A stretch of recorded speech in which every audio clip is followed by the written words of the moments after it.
The BMR Super Saloons and TinTops were ready for their final round of the season at Brands Hatch on the 14th of November 2021.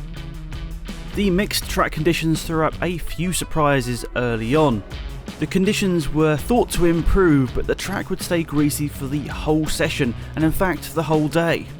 This would add some real interest to these races, with the usual drivers at the front struggle. Saying this, we'd once more see Rod Birley on pole position in his familiar Escort WRC, the only driver eventually to get under 1 minute. Alongside him, and for the second time this year, will be Chris Bassett. He was of course the leading tin top in the T2 category in his wonderful Peugeot. The lap from Chris to see him second place on the grid was truly impressive. Behind him would be Nick Sutton in his four-wheel drive Mitsubishi, with Vic Hope next up in his Honda Civic. Nick Wall will be next up in his Invitational Renault Clio, an impressive run from him. Steve Dan was next in his Volkswagen Sirocco, and Peter Selden was the best of the BMW runners in 7th position in the Super Saloons Class D category. Next up would be the two Hondas of Dave Hutchins and returnee Neil Gardner. Ronan Bradley would be next in his BMW, followed by two more Hondas, Gary Barlow and Colin Tester.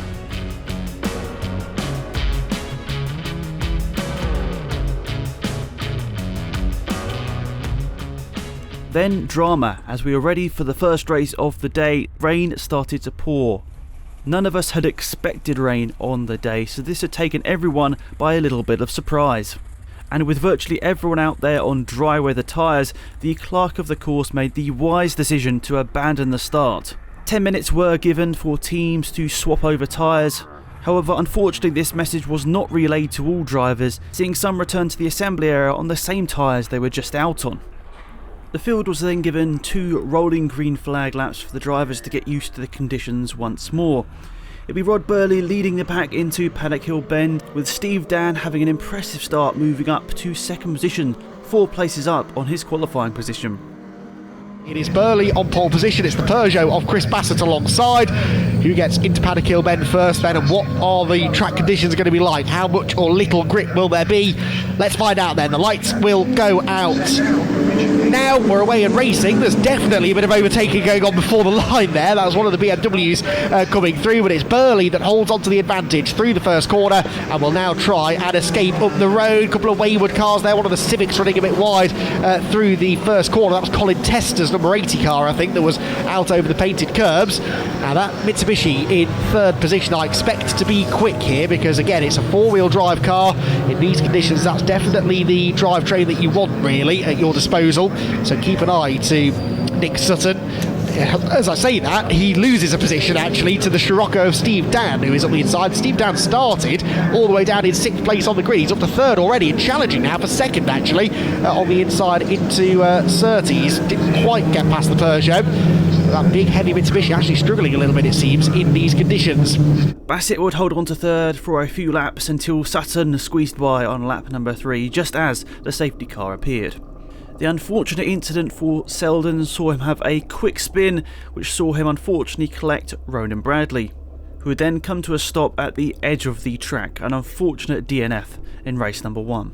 Birley had created a 6-second lead, but this would disappear with the safety car coming out. So just after half race distance, we're back racing once again in the BMR Super Saloons and Classic and Modern Motorsport Club TinTops series.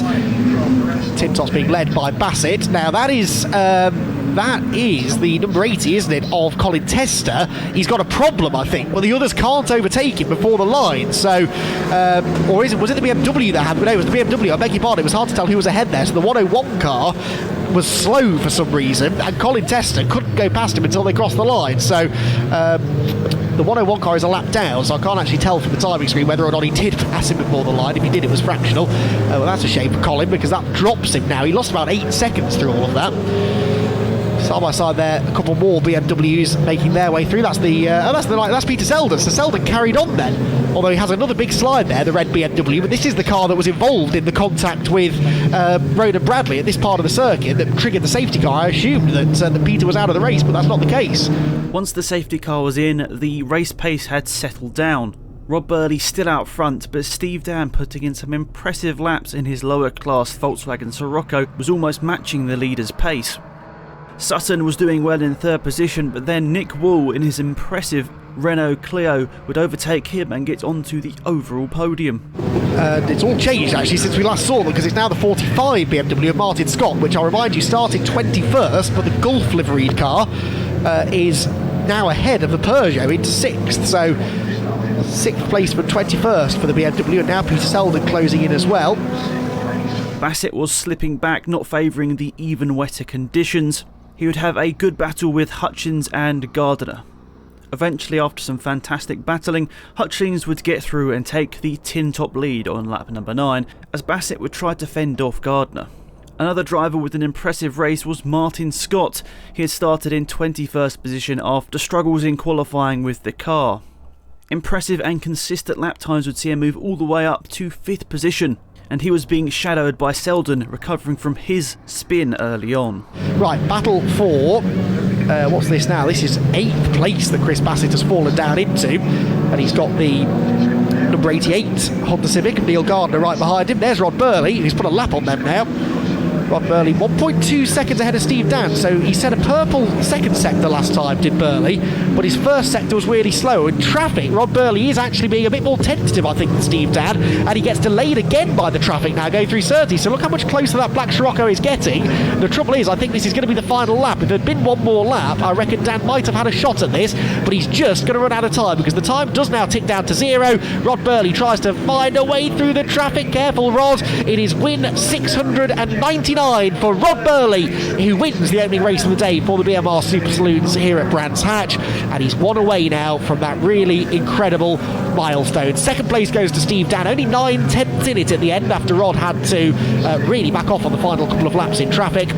Ken Angell would take the Class T1 honours, just ahead of Colin Tester. Ian Seal would take the Class TP honours, just ahead of the dicing Richard Sanders and Chris Birley. Angelo Messinetto fought the struggles of his windscreen steaming up for the majority of this race to take Class T3 honours. But right at the front, an impressive drive from Birley, holding off Dan, which was under a second by the time of the checkered flag, with Wall taking 3rd place just ahead of Nick Sutton. Right, there we go. Win number 699 for this man, Rod Birley. But Rod, it got a bit hairy at the end, didn't it, really? Oh yeah, those back markers. Fair play, they're having their own race, they're dicing, the conditions weren't that great and they probably couldn't see. But yeah, that was a bit of a heart flutter. As we've said a few times before, it's quite a big weekend. Could be a huge weekend for you, of course, but it's really been made quite difficult so far, hasn't it? That early red flag, of course. Then you look like you got away really well. You're in control. Safety car just bunched everybody back up again. And actually, Steve Dan was going quite well, wasn't he? Yeah, well, he was. I noticed he started following my lines. So I got away, hoping that nobody would follow me, and I saw the safety car, and I thought, oh, great. And it's happened here quite a few times this year, and you just know that once someone's on your tail, they're going to follow your line. Yeah. And there is a bit of a knack round this circuit when it's wet. But yeah, it was a bit heart-stopping, because a lap before with the two Fiestas, and they're having a really good race, Chris Birley and Ian Sanders, and as we went into paddock, they just, yeah, they got a bit hairy. Oh, no. Well, look, 699. One race left to go today. Yeah. The Magic 7. It's on. It's on. It's yes, on. It's on. There's a lot to do. Where are you starting race 2 from?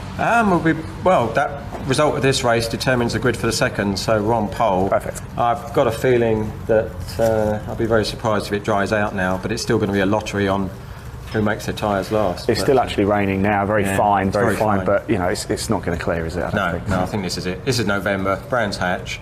Yeah, it's going to be wet, it's going to be damp.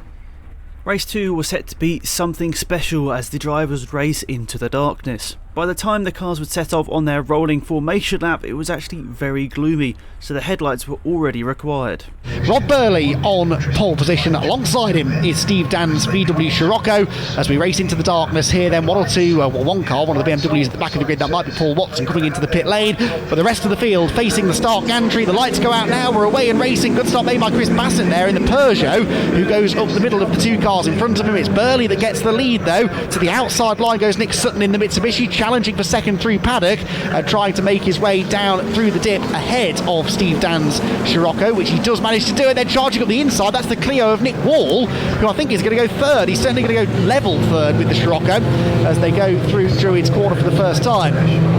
by 2 up and down the pack then, down into Graham Hill Bend. Bassett's on an absolute mission, isn't he? I wonder if there was a problem with that Peugeot in race 1, because he immediately looks more competitive than he did in the first race. Almost gets to the side there of Nick Wall's Clio as they head down the Cooper Straight. Birley leading the way, but the Mitsubishi also looking racier now than we saw earlier on this afternoon. Birley under some pressure now from Nick Wall, the 2 4-wheel drive cars at the head of the field. Bassett there side by side with Nick Wall for 4th as they head through Surtees and into clearways again. Birley would continue on in the lead after his pole position, but it would be Sutton blasting his way into 2nd position right behind.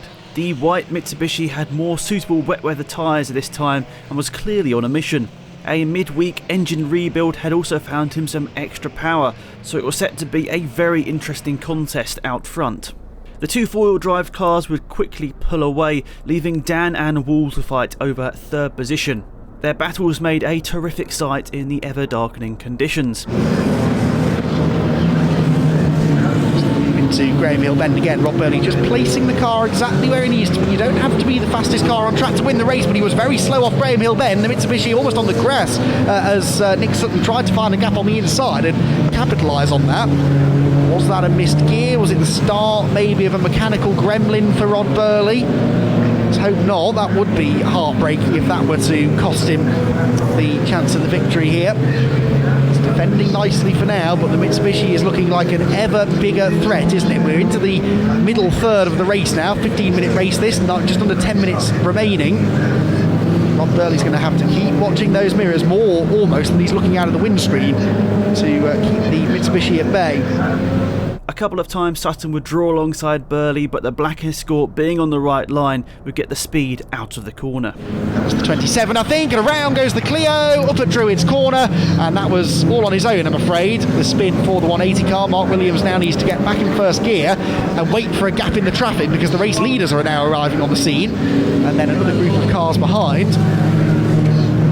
That was exactly what I was talking about earlier on. So easy in a front-wheel drive car to lose the rear on turn-in. You naturally get that bit of turn-in oversteer. It looked almost like he locked the rear brakes as well then as he went up the hill, which again is quite easy to do. So that will lose him probably a couple of positions, because he was only half a second ahead of Jacques Whitehead's BMW. Ian Seal, we saw, wasn't that far back either.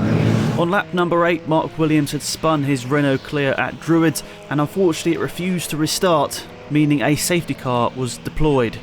As the clock ticked down, it started to look like the race would end under the safety car. However, quick work from the marshals and the recovery team meant a 1-lap dash was on the cards. He goes early this time. Nick Sutton tried to go with him. That's a good restart that from Sutton, isn't it? He's going to carry the speed off clearways, and he is going to be close to Birley. Steve Dan just went off, did he? In the was that the 3rd place Scirocco going off? There was certainly a car in the gravel, side by side for the lead. Oh no, you can't do that, you can't do that. Nick Sutton has passed Rod Birley before the line.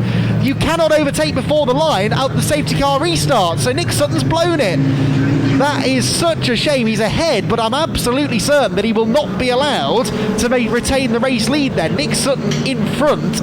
If he was being really clever here, he'd give that position back and then try and spend the second half of the lap passing Rod Birley.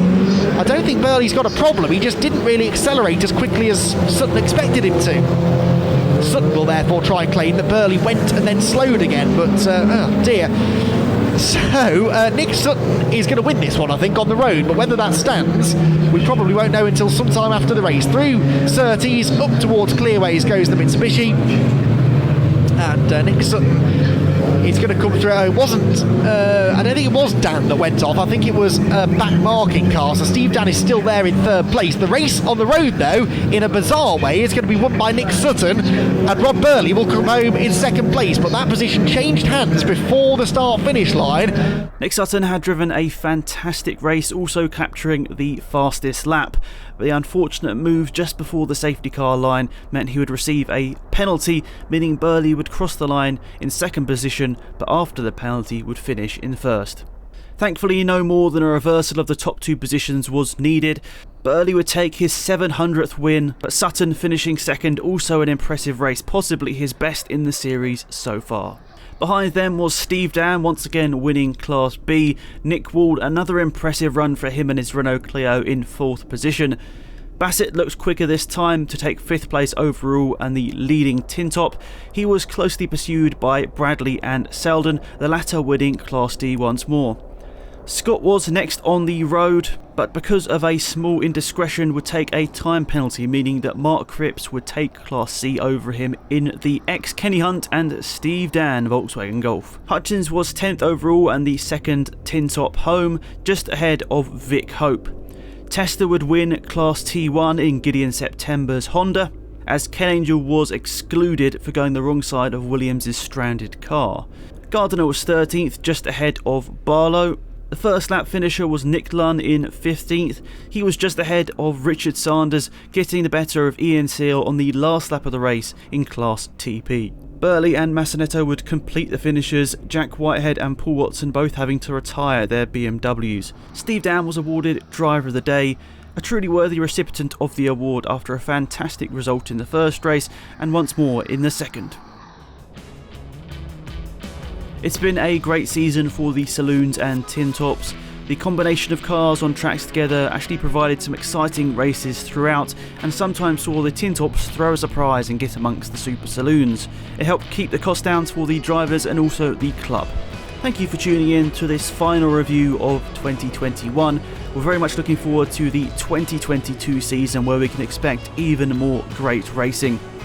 Be sure to put a note in your diary for the middle of January for the awards night for the CMMCS. We look forward to handing out the awards for the champions of each category. Have a good off season and we'll see you in 2022. Goodbye.